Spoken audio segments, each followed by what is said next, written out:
Hey guys, it's Dennis here with Revog Games, and I'm joined by Joshua Weyers, all the way in South Africa, Ye- where it's boiling, by the way. it's I wouldn't say cold here in LA because LA doesn't really get that cold, but colder than usual. But anyways, Happy New Year to everyone. Happy New Year to you, Josh. Happy New Year. Happy New Year to you, Dennis. If you guys see the title of this podcast, whether on YouTube or on our podcast feed, you'll see that it's our top games, our favorite games of 2021, and this obviously is already a week into 2021, and we had meant to get this done before. We were going to do it right after Christmas, before New Year's, and put this out, but unfortunately, I got sick, pretty sick, and I'm still actually not sure if I did or did not have Omicron, because I got a lot of flu symptoms.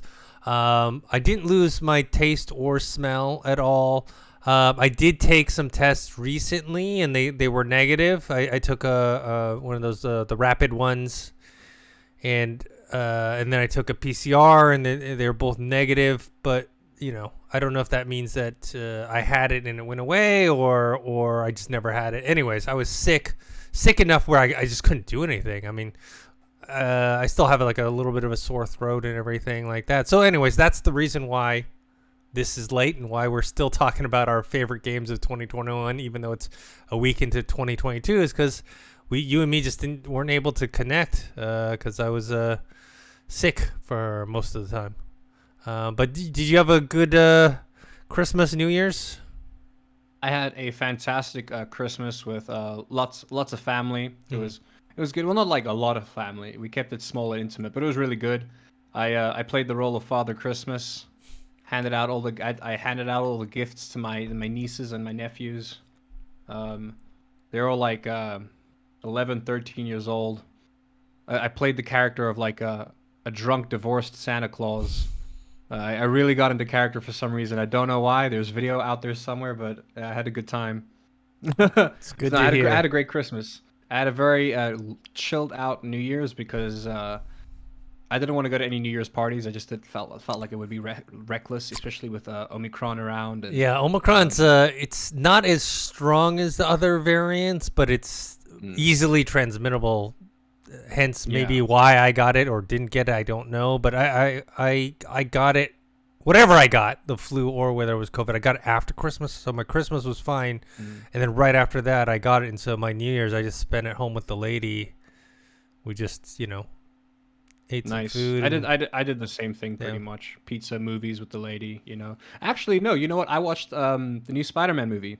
Ah, yes. Yeah, loved it. Yeah, it was great, man. Yeah. It was because my lady had not seen any Spider-Man movie up until that point. We binged all the Spider-Man movies the day before. Oh, okay. At least you saw it the day before, we binged them all the day before. So that way she got some of the context of the big surprises and as much as I could, because even though I had no spoilers about the movie, I had assumptions about the movie. So I was like, we're gonna watch all the Spider-Man movie. Yeah. Because I had an assumption, and I was like, we're watching all of them, and I was like, it's a lot of movies, I know, but we're gonna watch them all.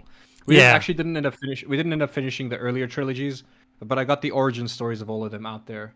So that's good. It was good. No, good movie. But chilled weekend. Oddly enough, it was the first weekend in I think almost 2 years that we haven't had a curfew. It's like the first. It was weird, Dennis. Now that I think about it, because you get so used to having a curfew that you like completely.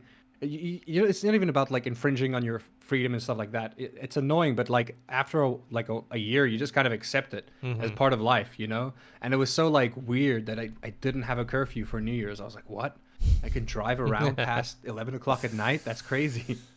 Yeah. Since I was sick, we didn't go anywhere. And during the time I was sick, dude, all I did was watch TV all day. I played games. Sleep a lot, I'd imagine. Yeah. Yeah, I finished Halo Infinite, which we'll talk about later. And then I watched a lot of television. I binge watched Cobra Kai in Cobra Kai season 4 in 2 days. So, yeah. So, anyways, let's talk about games. Our top 5 games of 2021. So we'll talk about our 5. Some of ours will overlap, and we'll just kind of talk about it. Whoever brings it up first, and then we'll do some honorable mentions, and we'll give our top game of the year. Obviously, neither one of us has played every single game out there. I mean, neither one of us has like a PS5, which is, some of the games. Unfortunate, because two of my games are honorable mentions because I don't have a PS5. Like, I'm pretty sure they would be in my top 5 if I got the chance to play them. But for now, they're honorable mentions. Even though I didn't get to play them, I know they're good. All right. So let's start with number 5. I know you played this game, and I know you liked it, but I don't think it made it into your top 5, but it made it into mine. And it was a surprise for me, which was The Medium. The Medium from Bloober Team from Poland. For me, I'm not a big horror person, but this was kind of a more psychological horror. It had a narrative focus on it. The art direction was great. They had puzzles using the two worlds. It kind of reminded me, in a sense, of the way Remedy Games does their games, the way Alan Wake and Control and stuff. They have that kind of style to it. So even though this doesn't quite have the polish of a AAA title or even a polish of, some other games, I liked it enough where, like, I definitely was very happy to play it, and I hope they make a sequel or whatnot to it. I think they will definitely. That I actually forgot about that game. I'm glad you mentioned it because it came out. It must have come out. It was very early. It was like Yeah, January or February. I basically considered that like a 2020 game almost. You know what I mean? I think because they talked about it a lot in 2020, or maybe it was originally supposed to come out in 2020. Like December. I think we spoke about it a lot in like 2020 December. Because it was really the only Xbox exclusive for a long time, which changed obviously at the end of this year. But that's crazy. I can't believe that happened this year. Yeah, it's beautiful. The game really is like that's out of. Like, okay, there's only one game on this list that I think was more beautiful than that game that I played this year. And it's like my number 2 game, which we'll get into later. But the game was stunning, Dennis. That's what, and I hate horror games because I hate horror. Like, I'm not good with horror. Yeah, me either. I'm not good with like thrillers. Psychological thrillers like this, usually I'm also not a fan of. Well, I mean, when it comes to movies, I'm not a fan. But when it comes to games, because they explore it in such an interesting way, I actually really get into it. Because it's very different from like movies, completely different medium, no pun intended. But it was good, and the puzzles were really like the puzzles kept you like going. Like there was a point in time where I was really invested in the puzzle mechanics of the game. The story is grim. It is dark. It's for anybody that does want to play the game, I do feel like I need to put a trigger warning on there. For there's a lot of it covers a lot of very sensitive kind of topics and dark stuff. But yeah, that game actually did surprise me. Now that I think about it, if I had to readjust, that might actually knock out my number 5 spot if I had to reconsider it. But yeah, that is a great game. I just completely forgot it came out in 2021. Yeah, it was very. I believe it was January. Yeah, the puzzles were great because you had to use the 2 different worlds. I mean, this isn't a spoiler. It's the main game mechanic that you were jumping between 2 different worlds, and then you have to do certain things on one side of the world to help out the other, and that way you can get past certain things. But yeah, really enjoyed it a lot. I hope they do a sequel. So, anyways, let's move on to your number 5. My number 5. I'm actually surprised it's this low on the list, but I think it's because it's not the kind of genre that I'm immediately drawn to. But for me, my number 5 is Forza, the new Forza game. I loved it. I spent a lot of time playing it, especially with friends. Like if you got friends to play with, the game's great. The customization, there's so much customization involved and things like that. And the game is pretty. It's pretty. The cars handle very well. I enjoy the big open world-esque nature of it. It was just a game that actually really surprised me. I had high hopes for it, and it met those high hopes. I wouldn't say that it exceeded my high hopes, but it met my high hopes. I was very impressed with how well it was optimized and running on my rig as well. It was very well optimized game, I think. So that's my number 5 game. I really enjoyed that, and I think it would be in a lot of people's top 5. Yeah, it was my number 3. So I'll also talk about it now. Is my number 3, and if I remember correctly, I think it was IGN's Game of the Year. Now, much like you, this is not my genre of game. I mentioned this before in other podcasts. Like, I don't think I've bought a racing game since the Sega Saturn, a pure racing game. I've played games that have racing in them or racing mechanic, but the pure racing game, I haven't bought a game since like Sega Rally, and it has everything a person who doesn't care much for racing games would want, which is, you mentioned the open world, the customization. There's a almost like a story component to it. I mean, it's not deep or anything like that, but they keep you motivated and going. There's all these like different cars you can collect and different secrets and Easter eggs. Yeah, the graphics are fantastic. It's the best looking game I've played, and it just looks amazing. It plays well, and yeah, I'm not a racing car fan, but honestly, if I was a racing car fan, this thing would be probably like number one. I think it only. Yeah, I agree. It only was number 3 for me because this genre is just not my genre. But in terms of getting all the things right for someone like me, and this is a game to me proves why Xbox Game Pass is so great, because I would not, despite how good this game is, I would not have bought it because I was like, it's a racing game. I don't really play a lot of racing games. I'm not going to buy it. I heard it's really good. Cool. It's on Game Pass. It doesn't cost me any extra. I play it. Now I'm in love. Look, I've never played any of the other Forza games, so I can't say I'm like a fan of the franchise. But what it does make me I've played a couple, but this one is very different. You know what I mean? They've never done an open world game as far as I know. So this is very different for them. Yeah, but now it makes me look forward to, guess what?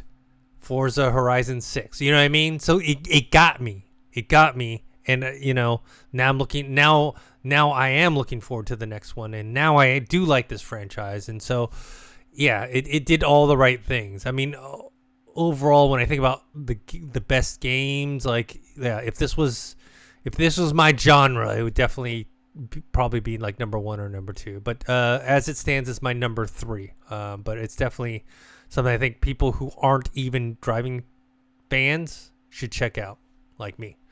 All right, so that was your number 5, but while we're on it though, I do wonder if they'll do another Forza Motorsport. Yeah, I think they are. I think it's already in the works.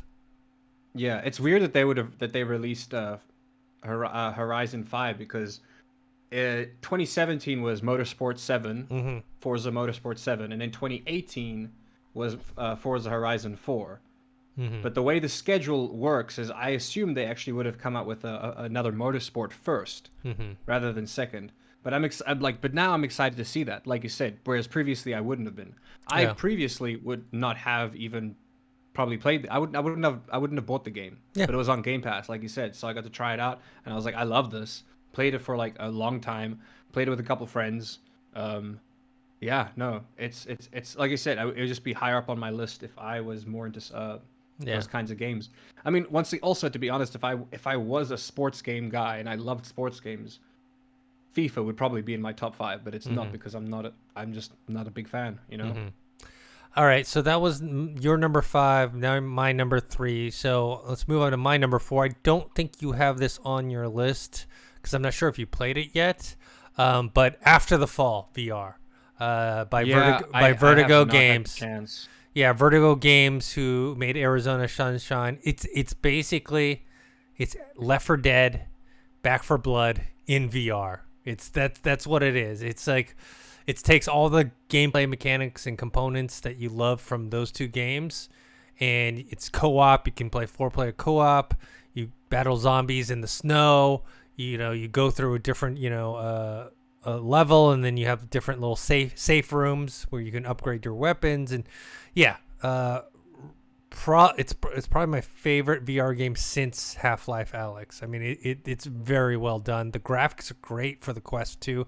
It's also on PC VR as well. If you buy the it has cross-buy, yeah. Yeah, I have the Oculus version, so I can play both on my Quest 2 and on my PC VR. But to be honest, the Quest 2 graphics are pretty good. They're not as good, but they're good enough where you really don't need it to, you don't want link the latency with the bullets either, So I would recommend getting the Quest 2 version and playing that. Though Air Link is getting pretty good. Like, it is. I mean, when I used Air Link, for Beat Saber, which is something that people don't recommend you doing, and I didn't really notice much of a difference. I think maybe it's just because I have really good Wi-Fi at my place, but the Airlink was really good at that. Well, while we're on that topic, I didn't know this. Maybe you did, but Vader is also cross-buy. I had no idea. Yeah.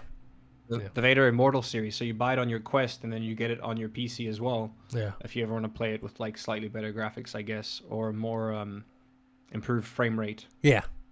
Yeah. Because I think you can play with 120 FPS if you are using the Airlink or Link cable. All right, so that's my number 4. What's your number 4? My number 4 is Age of Empires 4. Oh, okay. Really enjoyed it. I actually have you gotten a chance to try it out yet? Not yet. Because I know you used to play RTS games. Yes, it's good, man. It's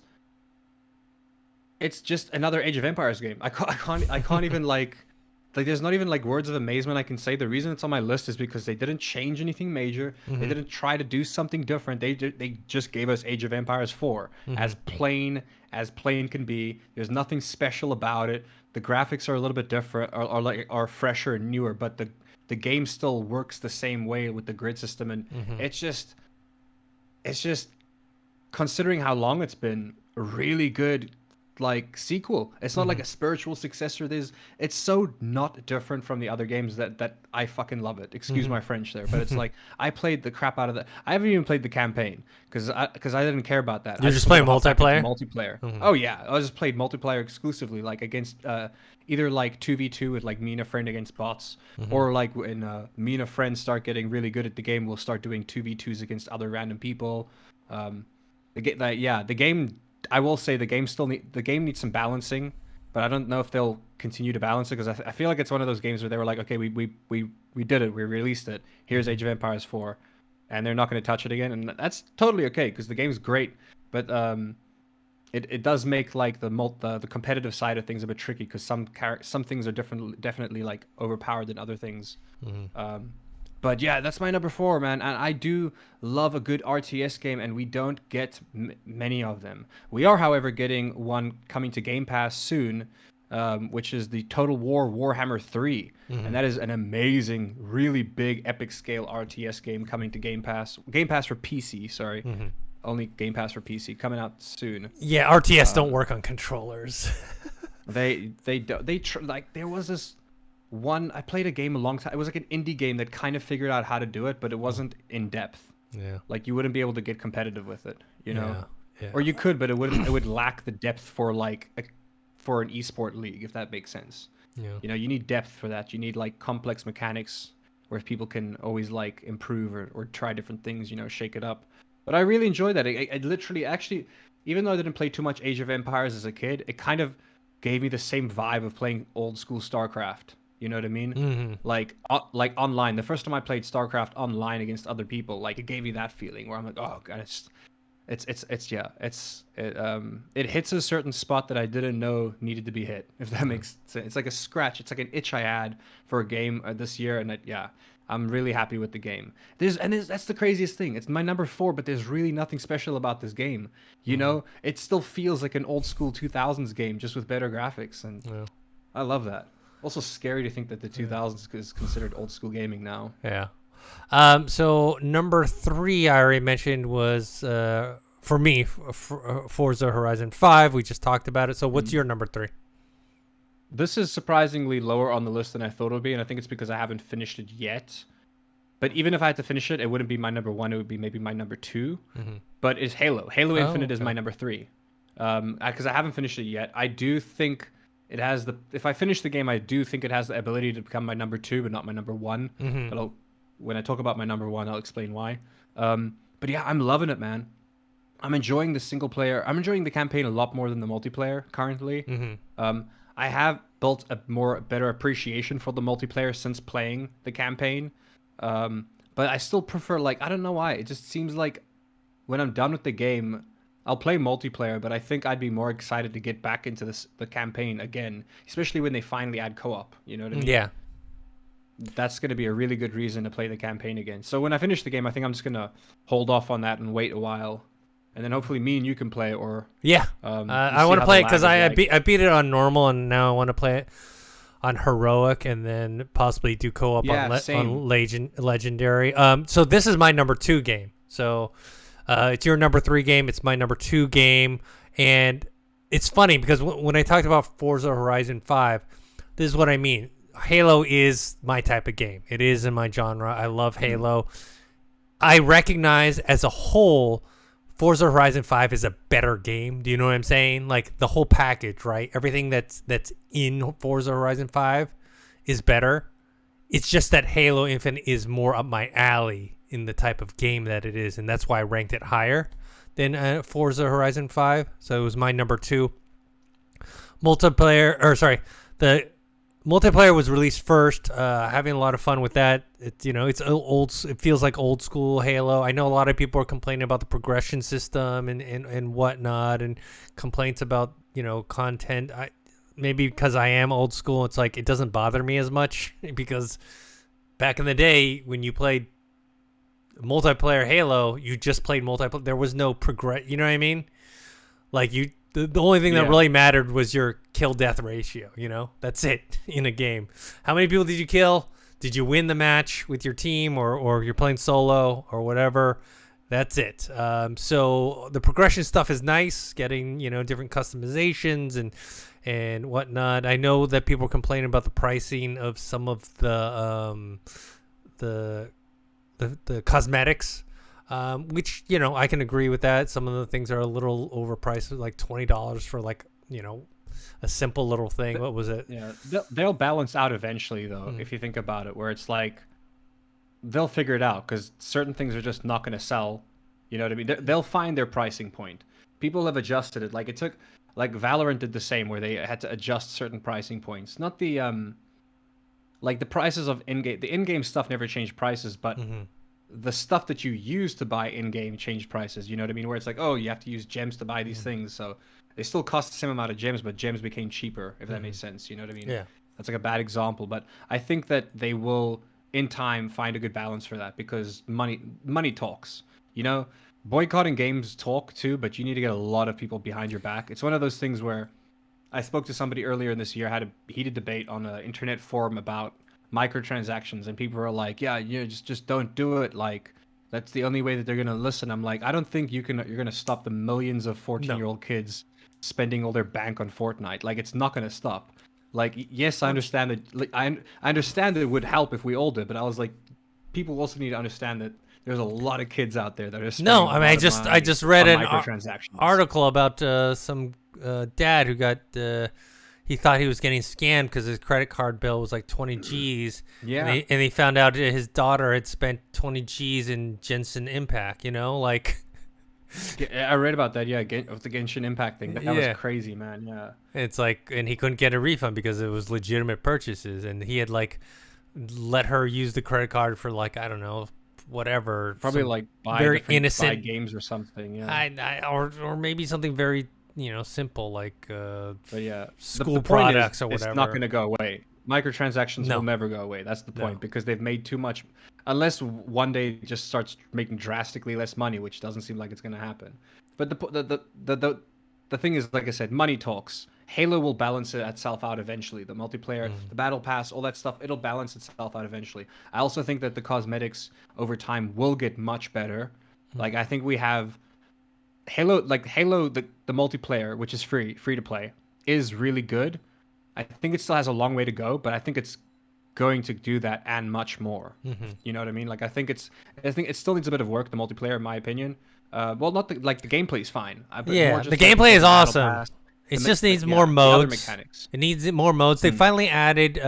You can finally do Team Slayer only, or free for all Slayer only. People were complaining because everything was on the basically random playlist. Random. Yeah. Now they have it so that you can pick those. So they're gonna fix it. It's just taking longer than people would like. And they're gonna add new game modes and old game modes, and it'll get to it's at a pretty good point right now for a free to play game, and it's just gonna get better in my opinion. Like, I just don't know how long it's gonna take. I don't know if it's like a year off or 6 months off, or that's how I feel about New World, which is a game that didn't make my list. It's not even an honorable mention because I do love that game, but I realized the other day the reason why I love that game is because I've never gotten to the end game, and apparently the end game is trash. Which in an MMORPG, the end game is really where it's all at, you know. Like I enjoyed New World to the point where it's like I've started so many characters over because I really enjoy that initial grind, and they made that first 20 levels really, really good. That first like 20, 30 levels of grinding, that the content of the game, it's fun, it's engaging. They made it really good. They polished the beginning of the game so well that they just didn't polish the end of the game. You know what I mean? So that's why it's not on my list. But I think that New World, once Daddy Bezos wakes up one day and decides to throw like a couple $50 million at it or something, it's going to turn into something crazy. You know what I mean? I think it's going to be a huge game one day, but not anytime soon. I think it's going to happen. Like I think the game needs to fall off hard, and because I don't think they're going to pull the plug on it. I think the game needs to fall off hard, and then Bezos needs to pump money into that game so that they can actually build an end game or an expansion or something. Because the issue with the game is people run out of content. The game's really good, but there's very little content in the game. Like once you're done, you're done.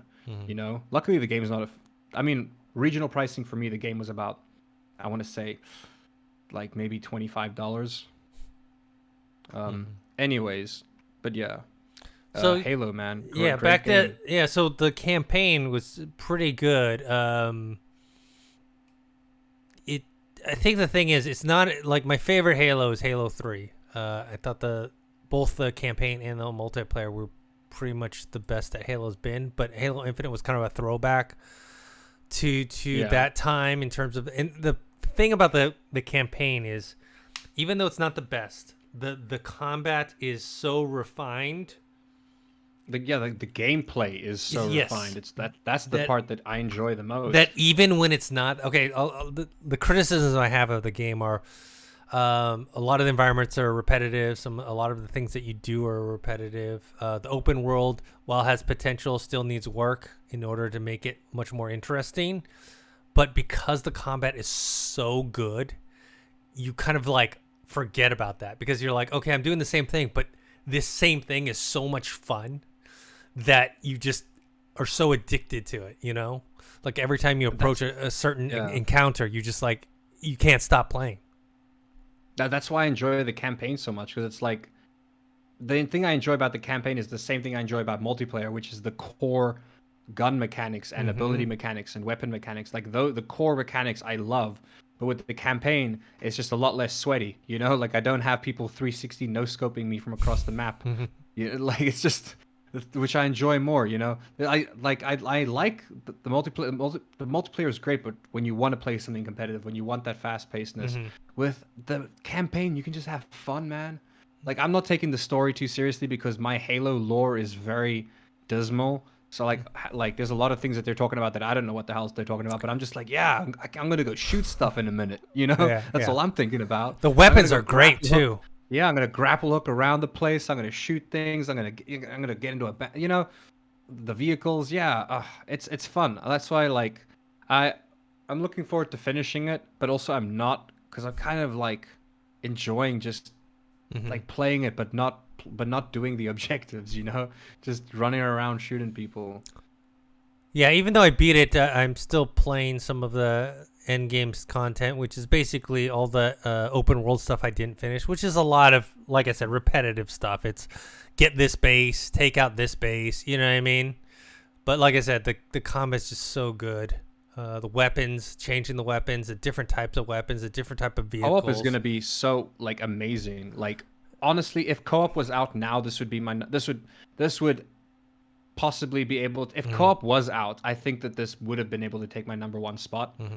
The reason why my number one spot's difficult to knock off is based because of multiplayer engagement and co-op and like working with people, which is always something I enjoy. So it would be like I think this game's going to be so much more fun when they release the co-op and you get to like screw around. It's going to be 5 months from now in May. That's crazy.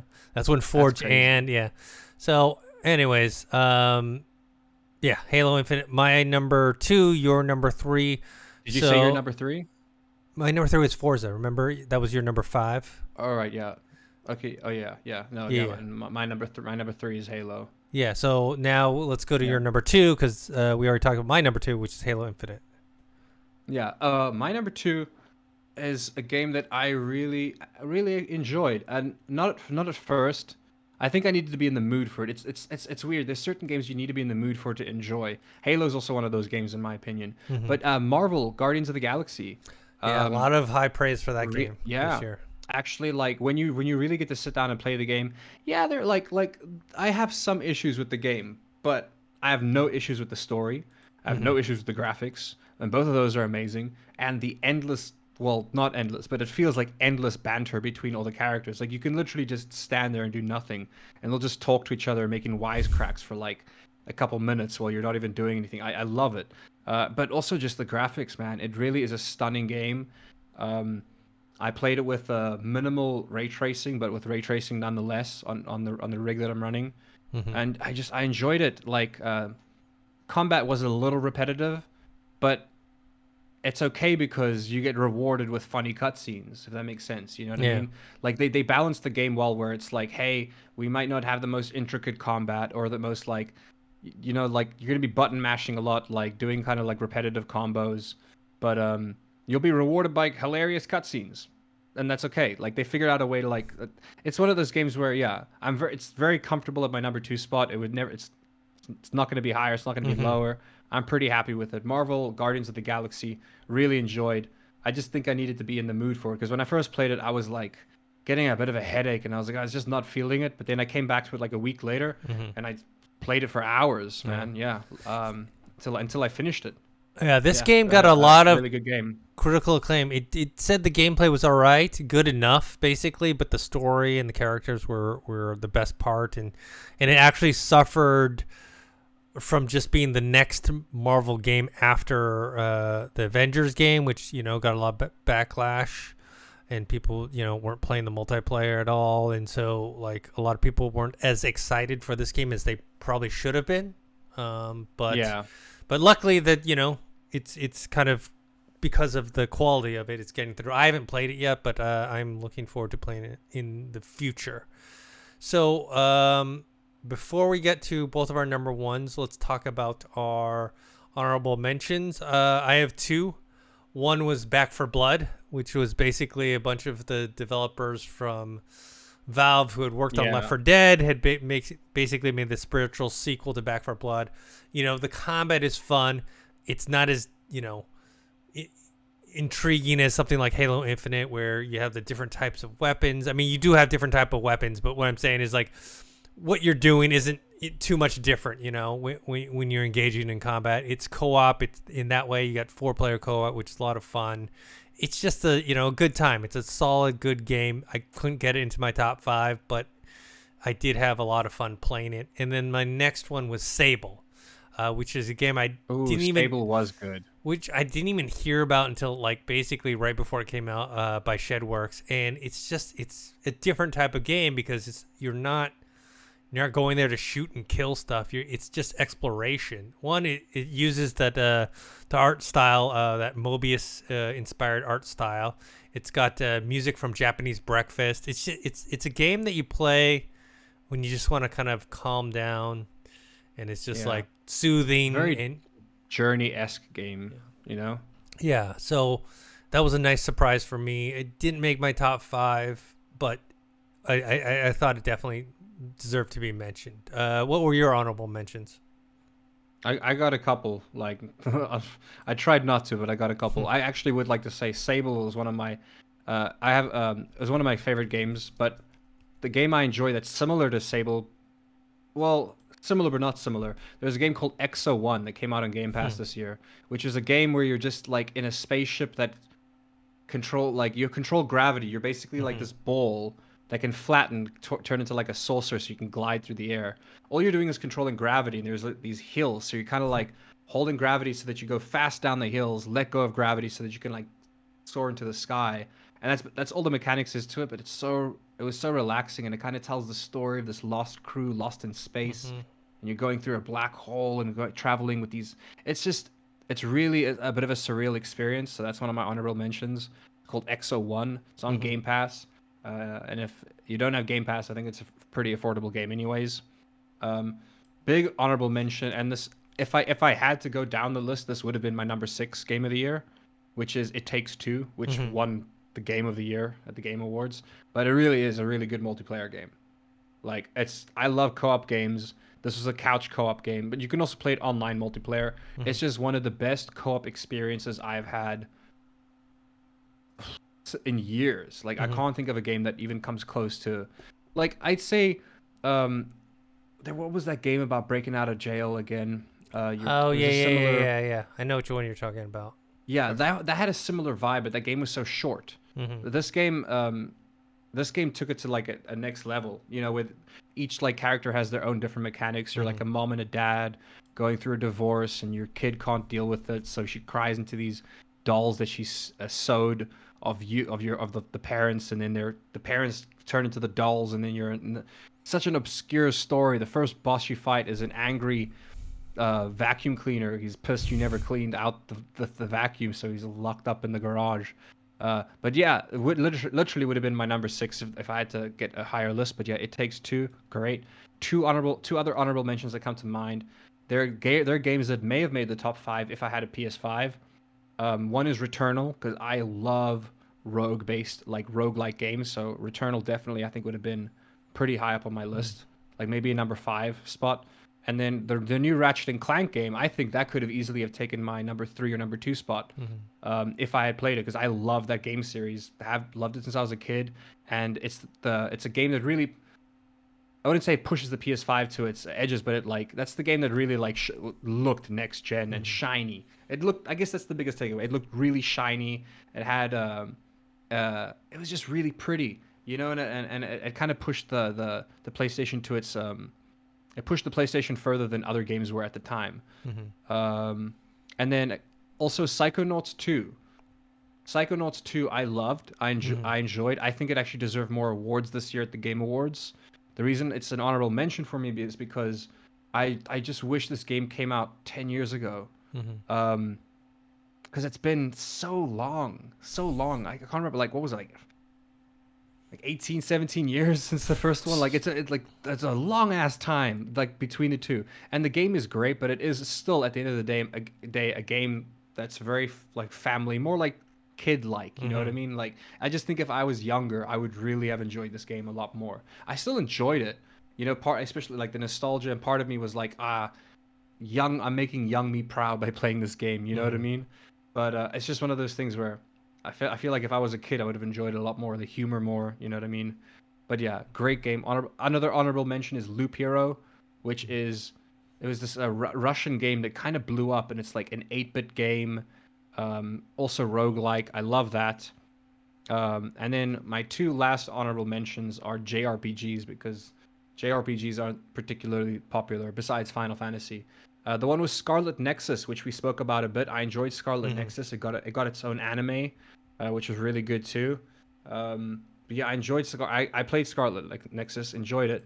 I only have that as an honorable mention because the main game that I was really impressed with this year is Tales of Arise, which is a really good JRPG, and they ended up doing like collaborations with other animes, which so that like they had like other, like the outfits from like main characters of other animes. You could use it, and it was so cool. It was almost like you're cosplaying in a game. Yeah, I don't know. I really enjoyed that game. That probably would be like my number 7 for the year if I had to continue down my list. But those are my honorable mentions. There's one more game that I didn't put on my honorable mentions because I just haven't played enough of it yet, which is The Forgotten City. I've heard good things. Yeah, about that. which started off. It started off as a Skyrim mod, but now it's kind of its own game. They kind of redid it from scratch. It won a lot of like story awards. It's basically a open world puzzle game where you talk to a lot of different people and you do a lot of different things. But I haven't gotten far enough to put it on my honorable mentions list. But yeah. That also came out this year. All right, let's talk about our number 1 game. I will go first. My number 1 game, and I talked about it a lot, and I did a bunch of videos on it, and I totally came out of nowhere and surprised me because the only thing I knew about this game was a brief, 30 seconds that when they showed it one of the Xbox showcases, which is The Ascent by Neon Giant. Yeah, The Ascent. My number 1 game. I wasn't didn't really know much about it other than the name and kind of a few, 30 seconds of gameplay footage. But man, this game was fun. This game, one of the things, the graphics are gorgeous. It's only a 12-man team. They actually got a grant from, I think, from Epic to work on this game, and it's. I mean, I know they have like an RPG element to it, but yeah, it's definitely more of a shooter. There's definitely like light RPG mechanics. Yeah, you can upgrade the different weapons, upgrade your different armor, which different I think abilities and yeah, stuff. that was one thing in Halo Infinite I didn't think, like, you can upgrade some stuff in there, but it's not the same. It's like, okay, there's only two things you really needed to upgrade in Halo Infinite, which is your grapple hook and your armor. All the other crap you didn't need to. Like this one, like you need to upgrade everything in this game, and you had to change around what weapons you used based on who you were fighting, and it was challenging for me too. Like, there's certain levels I had to play over and over. The boss fights were amazing. Like the boss fights were really good. You really had to approach it like, okay, how am I going to take down this boss, or how am I going to beat this level? And this game just from the way it looks, the music, the gameplay, everything about this game I was just totally happy with, and I just had a great time with it. I think out of all the games this year, this is the game that I had the most fun with. And the Ascent, I think it's an Xbox/PC only game. It's on Game Pass. Definitely check that out. What was your even if you don't have Game Pass, it is an affordable game. Yeah, there's a good price tag on it. I think it's like a $20 or $40 game. Like it's not a full price game, and it does. Honestly, I'd be okay paying $60 for that. I would have. It's got a lot of replayability too. Like you can play the game over and over again with new friends. Yeah. Like that's what's nice about it. My number one is actually also PC Gamer's number one game of the year, which was Valheim. Valheim came out. I think it came out February of this year. Sorry, of last year. And yeah, it was smashing records. It was a 5-man team, and like it was just in the news so much for like the records that it was smashing, considering how small the team is. Like looking back at like some of the articles here, it starts out with like February 15th, 2021. Valheim hits high concurrent players for a survival game on Steam. That's like the first, like in February it gets an article because it has more than 360. It has like basically 400,000 active players, right? Literally, couple months go by. Still in February 19th now. Just like 4 or 5 days later, it's the most played game on Steam. Then in March, 5 million copies sold. Yeah, it's crazy. Then, let's see. There was another like they crossed another like one. It's they had recently they just crossed. Oh yeah, 6 million. Literally, yeah. For like beginning of March, 5 million. End of for March the 3rd, it's got 5 million copies sold. March 20th, it's already got 6 million copies sold. Like they sold like an extra million just in that month alone. The game blew up, and it's like I love survival games. The reason why this is my game of the year is because the developers listen. Also, like the game started out so different. You know what I mean? And like compared to what it is now, like they've added so much to the game. They've changed so much to the game. Some of the mechanics, the core mechanics, they never really changed, but like the looks of things they changed. They added more bosses, more and more bosses. They added more mobs. And they just keep adding more to it, and it's such a really good survival game that you can play with your friends. Like the reason it's my number one is because I looked at my my Steam stats, and it was the game that I think I clocked the most hours into this year. Or the second game I clocked the most hours into possibly. But it's just, I mean, even like I came up with this list a while ago. Like I had my top 5, not the order of my top 5, but I had the top 5 in mind a while ago. And just thinking about Valheim in my top 5 made me play Valheim for like 6 hours earlier today. like 5 or 6 hours. Me and my girl, we got into it. I bought her the game last night. We played it for like, we didn't even know. Like we just looked up and we're like, oh shit, the sun's gone. Like it just sucks you into it because it's such an immersive world. I do enjoy survival crafting games. I used to like have a love-hate relationship with them because there was a time in the world where everybody tried to fucking make a survival game because of the success of Minecraft. Yeah. And because of that, there was so many bad survival games. But this was like, it had been a while since anybody came up with their own good one. Like Ark was the only other like big main survival builder game. You know, Rust doesn't really count. That's more of a shooting game. But yeah, the player base is huge. And like before I knew it, I got into a community. I was like, I think you get up to 8 people per server, which is enough for you to like create your own little like we created like me and my friends, like there was like 5 or 6 of us, and we created like a village and like a big bonfire in the center where all the houses are connected to, and everyone has their own different house, and we built like a community. You know what I mean? It was so sick, and I just loved it. And the fact that they keep updating the game, like you would play the game for hours to get towards the end game, and then you'd get there and you'd be like, oh, what do I do now? And then you wait like a month, and it's like, boom, here's more end game stuff, and you're like, yeah, I could jump back in and like grind more loot, you know what I mean, or like go mine new materials and stuff. It's also the price point. It's such an affordable game, and I think it's still a 5-man team. They said they were going to expand, but I don't think they ever did. It's still just a 5-man team, and this game is sold so well. It's insane. Oh yeah, like they had a really big update recently, which I haven't even gotten to, but it looks so good. Also, the base building in this game is really good, where it has the feature where you can snap things together to get it nice and smooth, but it also has the option for you to not snap things together and place things wherever you want, which a lot of survival games don't have that. It's like with Minecraft, it's all blocks. You can't place things that aren't like in the pattern of that like grid pattern, you know? With this, you can get really creative in how you build your houses and stuff like that. And it's a randomly generated world, but it's a pretty big map.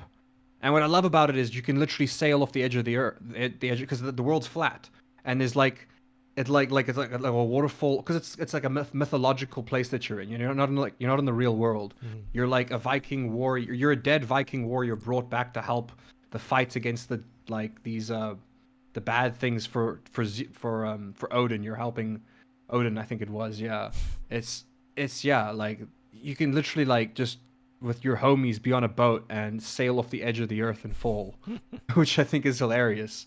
But yeah, it's my number one game of the year. It's also, I didn't even know, but it was also PC Gamer's Game of the Year. I just think it's such a great game with such a great community, and you can build a community in it quite literally. So yeah, I highly enjoyed that game. Yeah. Before we move on to the next topic, I forgot to mention with the Ascent, it's co-op too. You and me had played a few hours of co-op as well. But yeah, that's definitely a plus to that game as well. All right, let's move on to the news topics of the week. The first big one was at CES. Sony announced, I mean, we already knew that the PSVR 2 was coming, but they kind of gave an update about what was going on. They talked about the screens. They're really high res, 2000 by 2040 resolution OLED screens. There's eye tracking. We do know it's going to have foveated rendering, HDR, built-in rumble into the headset. The one thing that I guess some people were disappointed is that it's still going to be wired. We had speculated that, what a killer feature would have been is if they did something like the AirLink, where yes, you still need your PS5, but it would wirelessly send you, all the feed to your headset. But that's not the case. It still needs a wire. The other big announcement was that they are going to have exclusive VR games. And they're looking to do, from all the reports, is that Sony is looking to make these big AAA experiences for PSVR. Like, they're not looking for like a bunch of, because right now, where the Quest is that a lot of the games are shorter games. They're $20 games, $10 games. Some of the bigger ones are maybe $30. Like After the Fall, we talked about, was like $30.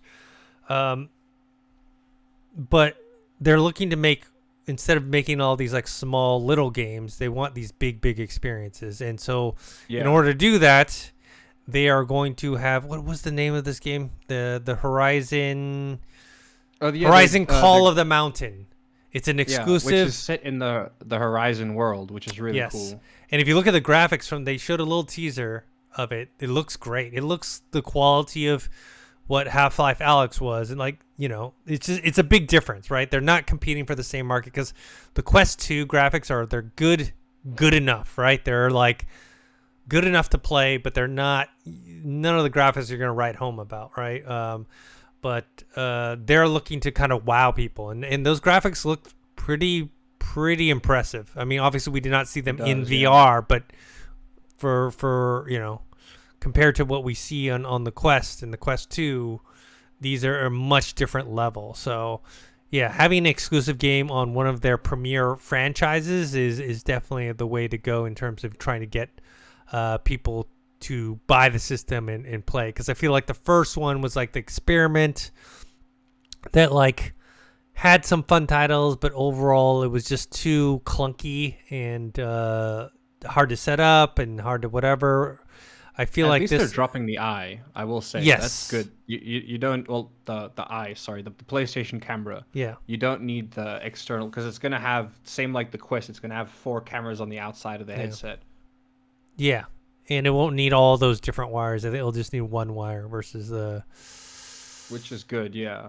The biggest selling point for me is the field of view. That's always been a selling point for the original one when the first PSVR came out, because it had competition, it had high-end competition, but there wasn't anything at that there was no Quest yet, you know. That's what I'm saying. There was nothing at that price point yet, you know what I mean?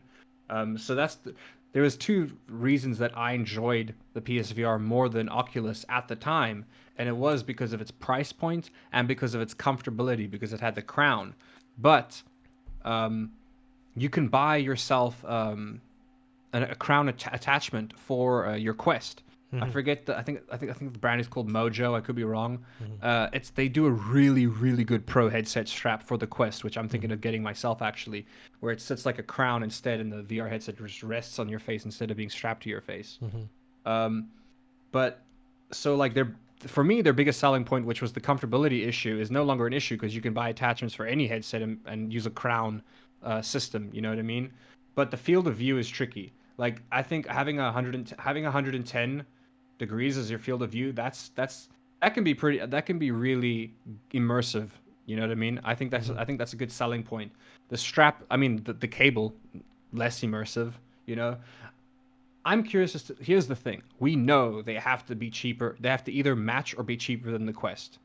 They have to, because like it literally no one in their right mind would buy a PSVR 2 if it's more like. If it's either the same price or more expensive than the Quest, because it's like they need to have a PS5 first of all, you know what I mean? It could probably work on PS4 as well. I'm assuming it'll have that kind of backwards compatibility, but you're only going to be able to play PS4 VR games or old PSVR games. The newer PSVR games, I'm assuming you're going to need a PS5 for. I'm just going to Yes, I would assume so too. Yeah. So that's still a thing where you're going to need 2 of those things. So if their price point isn't cheaper than a Quest 2, no one's going to get it because they'd rather just get the Quest 2 and they don't need the PlayStation and they don't need the wires, or you know what I mean? Though I do think that obviously the quality will be better than the Quest 2, the native quality to the Quest. Because look, also like you're going to be getting 120 FPS. The refresh rate can go up to 120 because it's plugged into a PS5. You're only going to get 120 FPS on your headset if it's AirLink or if it's plugged into a computer. You know what I mean? Or if you're link cabled up. So yeah, the main selling point. It also has newer controllers. They had to, thank God, because those old motion controllers were from literally 2007. Yeah, and they didn't match what you need in VR. So it just it worked good for things like swords and stuff, but not for like your hands, like holding things or grabbing things. It was dumb, you know. What's interesting is, remember, the original PSVR bundle was $500 when it came out, and you still need a PS4. So, you know, pricing wise, they're definitely going to have to do better than that. I just don't know. It has to be $300 or less. I'm telling you now, it has to be $300 or less. Yeah. No one in there. I just don't see anybody. I mean, it's good. There's going to be a couple fanboys that are going to get it. Like, nothing wrong with that. There would be nothing wrong with that. But it's just they would sell so much more if they can be the same price as the Quest. Also, remember, all the processing is going to be through your PS5. It's really a relay device. I mean, the controllers obviously, you know, needs to send the information to the PS5 and whatnot, and the tracking and all that stuff. But ultimately, the the bulk of the hard work is going to be supposedly done through the PS5. So yeah, look, it's also got an OLED display, which is good, which is good. Yeah. I mean, like, kind of necessary moving forward. I think if you're gonna have something that close to your face, shining light into your eyes, OLED makes sense for like safety purposes. It's 2000 by 2040. Yeah, I mean they're looking for like 4K experience. They want this to be a premier type of experience, and like I said, announcing an exclusive title based on one of your most popular franchises, that's a good way to go. I mean, Valve could hit a market. They could hit a market where, well, they could create a new market where it's like, we have high-end VR, we have loads of high-end VR, we have very little, I wouldn't say low-end VR, but like, because the Oculus Quest is like the everyman's VR headset, if you will. It's the everyday Joe kind of VR It's a consumer headset. Yeah, it's the consumer headset. So I feel like PlayStation has to hit that market where if it is going to be a more expensive headset and it is a much better quality, it is going to be better quality, of course, then they can try to get to that point where it's like the in-between. You know what I mean? Where it's like the people who are they're the average person, everyday person, but they do want that slightly better quality, you know what I mean? Or it's going to be somebody who wants the high quality, but they can't afford it, so they're going with that. You know what I mean? They can, if they're able to like market that well, like I could see them getting away with that, but I do see them. But they're going to have to do it themselves though. Because but the thing is, they are looking at that Oculus Quest 2 price. Like they're not, there's no way they're not looking at that price. They have to look at the price. They have to try to match it. Yeah. You know what I mean? Considering that, like, it does seem like it's like a OLED display, 2000 by 2040. It'll be difficult. You know what I mean? It's running at 90 support 90 hertz and 120 hertz. It's gonna be difficult to get it cheap. You know what I mean? Yeah, but like I said, the bulk of the processing is to the PS5 you supposedly own already. So they can sell it at a loss too. You know what I mean? Yeah. They could, like, I don't think that they will, but they could sell it at a loss for licensing purposes. Yeah. Which I wonder if Facebook ever considered that, or well. Oh yeah, they are. They are. They're selling that. Does the Quest sell it at a loss? Yeah. Because I was gonna say, like, once you buy the Quest, the first you think about it this way. Buy it from the Quest store, you know. Well, think about it this way. Steam VR. The Quest 2, in the Quest 1 for that matter, but Quest 2 more specifically, inside is basically a high-powered Android phone. That's what's processing it. You know, so you're buying like a high-end Android phone. I mean, obviously you don't have the display, but the display's inside there and all that stuff for $300. They're definitely taking a loss on that. But I mean, like, literally the day they must make the money back. Like, I mean, they obviously make the money back on the store. You know, they're picking up. Because when I got a Quest, I dropped I easily dropped like maybe like $100 or like $200 on games. You know what I mean? Like the day I got the Quest, and they're getting that money. So, they're getting a percentage of that. So it's smart. Yeah, it's smart. What was the thing? Oh, one last thing. So what I wanted to compare is like, so Valve, they made Half-Life Alyx, which today is still the gold standard for VR games. It's like, in my mind, really the only AAA game out there. I mean, I guess the Medal of Honor, I haven't played the Medal of Honor game yet, but it kind of had mixed reviews. So, but anyways, Valve made this one game to show off the Valve Index, which a lot of people bought the Valve Index just to play that game, but really because Valve had created Half-Life Alyx and no one else kind of followed up with any more AAA titles. That's what Sony's thing is they're going to have to do it themselves. If they're going to rely on other people, that's going to be a tough ask, you know? They've got to do it themselves. Yeah. There's a reason why Oculus bought Beat Saber and Population 1, because they're like, these are very popular games. We want them exclusive to our platform. So if you buy a PSVR, you buy whatever, Valve Index, you buy whatever, you cannot play those games. You have to own a Quest. True. Yeah, true. So. I think you can still get Beat Saber on the Steam store, but like Facebook is getting that money either way if you're paying for it. I could be wrong. Let me double check real quick. And are they getting the new DLCs, you know? Well, I mean, here's the thing. If you get Beat Saber on your PC, you don't need DLC, Dennis. Okay. Okay, You could that's just true. you have endless amounts of That's modding true. and music at your command. That's Let me true. just double check because I could be wrong about that. Because I will say, once I figured out how to use AirLink and then also Steam VR on my Quest, you have such a much bigger library available to you. Yeah, Beat Saber. Yeah, Beat Saber is on Steam and it has all the Hmm. DLC packs as well.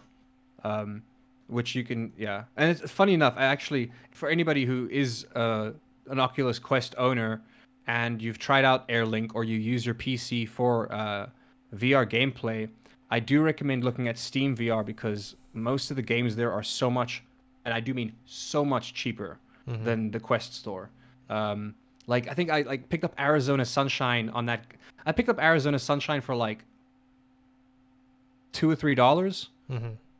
and that's like a 30. I think that's like a $40 game on the Yeah. Steam. I Yeah. mean on the Quest, Yeah. which is ludicrous. So I do recommend that. Yeah. Um, but yeah, All right.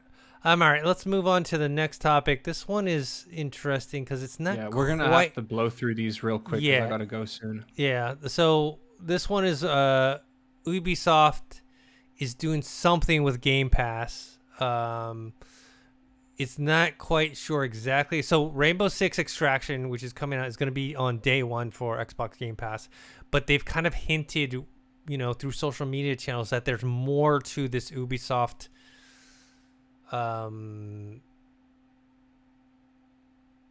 deal. Saying, I guess, they're bringing Ubisoft Plus to Xbox consoles, but that doesn't mean Xbox Game Pass. It's like just the Ubisoft Plus Yeah. service, so you can play it on the Xbox. But there is some sort of stuff going on where there are going to be certain games appearing on the Xbox. They haven't really said what Oh, or and we why. get Rainbow Six Siege. Yeah, Game Pass subscribers can also access Rainbow Six Siege. yeah. That's So great because I actually wanted to buy that game. yeah, so this is kind of a big deal. Xbox Game Pass just getting more and more stuff. Speaking of Xbox Game Pass, the next news too is Mass Effect Legendary Edition is now available Mm-hmm. on Game Pass, but only if you have Ultimate Game Pass because that has EA Play.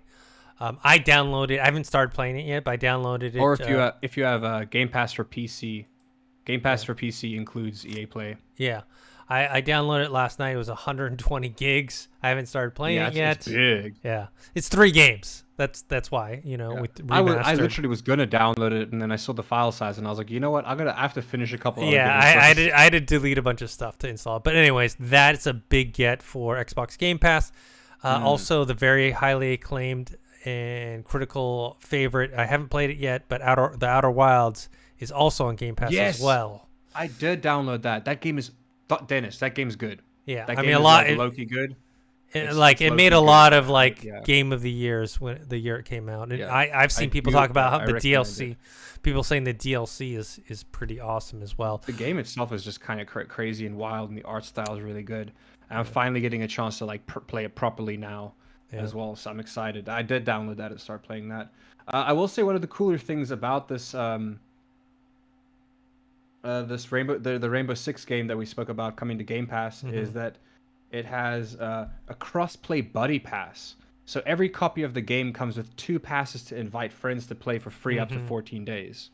So that's cool. So you don't have to play alone no matter what. The game's $40. You buy the game for $40. Two of your friends can play the game for 2 weeks with you for free. You know. So that's kind of cool, I think. Yeah. All right. So the Halo Infinite lead narrative designer has left 343 Industries and joins Riot Games. Aaron Lind, he announced that he is leaving and he's going to Riot Games. So that was. I suppose he's done with his job though. Yeah. Like, what else could the lead narrative designer be doing for the game at this point? It's Well, if they want to do DLCs or obviously they're gonna work on the next Halo game. But yeah. I Well, I guess think they're gonna spend most of their time on the multiplayer now. Yeah. Working on that. But then again, big company. I'm interested to see what he's gonna be doing at Riot. This one I just put in here because I just thought it was interesting, which is Oh, Harry it's the Potter. place where He's What's working for that? the division where they workshop new game ideas. Yeah. So it'll be something new. Yeah. Whatever it is, it's going to be something new. Yeah. This one I put in there just because I thought it was interesting. Harry Potter MMO was canceled by EA in Yeah. the early 2000s because they thought the IP wouldn't last. I Dennis, I think that game could, if they actually had to do that game, even if it was just like a really bare bones MMO, I feel like it would have got a cult following. Yeah. Kind of like the Lord of the Rings online game, which is Mhm. not a game that you hear about very often, but the Lord of the Rings MMO has got like, same with the Star Wars MMO. Both those games have got like a cult following of players, you know, Mhm. dedicated players. And I feel like if they did do this Harry Potter game, you would have had the same thing where it's like, yeah, the game might not be amazing, you know, especially not in like 2020, but Mhm. it would have that cult like following of like diehard players that are playing from the scratch or from start. And it actually just makes sense as an MMO. Mhm. Like it really does make sense as an MMO. That entire world makes perfect sense as Yeah. an MMO. Yeah. You IGN know? or not IGN, Star Wars and Lord of the Rings and Harry Potter. They all very fit the MMO world very well. Yeah. So yeah, I just threw that in there. Quick aside: the Witcher season 2 is now out. I had finished season 1. Solid. It's not the Yeah, best some people didn't like series. season 2. I haven't started, or I barely started season 2. So there's for people who watched the first season, there was like some time jumping towards the end, and so I got a little confused as to what was going on, and then I kind of figured it out. But anyways, season 2 is out. I think that's it for me. What do you got? I got a couple small things. I'm gonna blow through them. Okay. Um, First of all, this is like just because we covered it before, which is the Razer Zephyr Pro mask.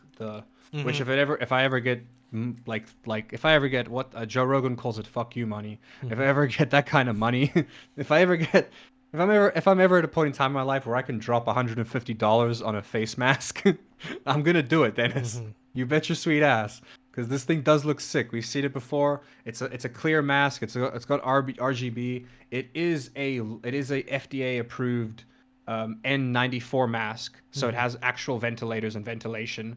So it works better than obviously works better than a normal mask. Mhm. It is a proper N94 mask, and those masks are already at like a price point of like maybe $100 or so. Like so, it makes sense the price point.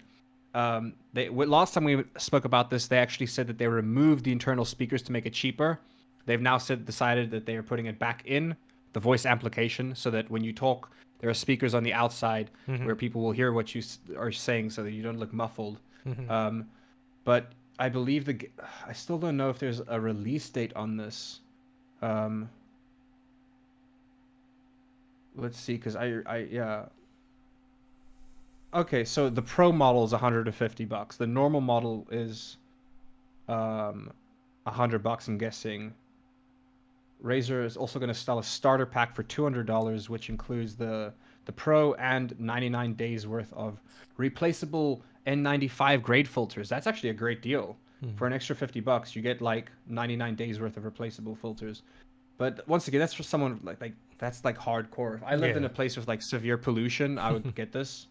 I obviously would have gotten this at the like peak of 2020, but now, like, I think they waited too long to release this because I think they would have sold a lot more like earlier this year. Or, yeah, I think it's still gonna sell. It looks sick, but also like who's got the who's even at $100 to get the normal mask? Who's gonna pay $100 for a mask? You know what I mean? I'd rather just get an N95 mask. They got to be cheaper. Um, Not too important, but Sony's new OLED 4K TVs were literally made for PS5. Like it's basically like the most compatible TV for a PS5 by the looks of things. Yeah, so it's the new 4K TV, OLED 4K TV. I think I mentioned this, but this is interesting. So Samsung Gaming Hub brings cloud gaming to its smart TVs. So the Samsung Smart TVs, I'm sure people out there have used them before, has like a hub where you can download apps and stuff. So now they're now going to have a gaming hub, right? And on launch, they're going to have Google Stadia and NVIDIA's GeForce Now. So the fact that those are two different companies leads me to believe that they're obviously open to xCloud. Like if xCloud ever wants to be on there, like they're going to be like, yes, please come on here. Same with PlayStation Now. PlayStation Now works through Edge browser, so I feel like they just have to. It's just an issue of signing paperwork there to get that on there. But they're essentially making all your cloud gaming in one spot on Samsung smart TVs, which I think is I can't believe I haven't considered that before. It's such a smart thing to do and consider, where it's like, hey, we're not gonna make our own gaming fucking cloud, but we can make a place, a hub where all the gaming clouds can be accessible. You know what I mean? So I thought that was quite smart, integrated quite well. Um, on the screenshot I see here, they're all Ubisoft games. There are like a lot of Ubisoft games and EA games. So I'm wondering like how that stuff works. Like Stadia and GeForce Now, those are streaming services, but they have the same games that would be on things like Game Pass or EA Play, or Uplay. So I wonder how the licensing stuff works there. But it's great. Yeah, I mean, NVIDIA GeForce Now, their streaming service works off of you. You're technically streaming from RTX 3080 servers. So if your internet's good, you're getting like peak performance. You're getting gameplay that might be better than what you'd be getting at home on your what normal you own. Yeah. rig. Yeah, so there's possibility. So I think that's cool. That's a cool step moving forward. And then I see this again, the accessories tab here. So it looks like you'll be able to. It looks like you're able to link your controllers to your smart TVs now. Your Samsung smart TVs. You can link your controllers. Final Fantasy 16 got delayed by half a year.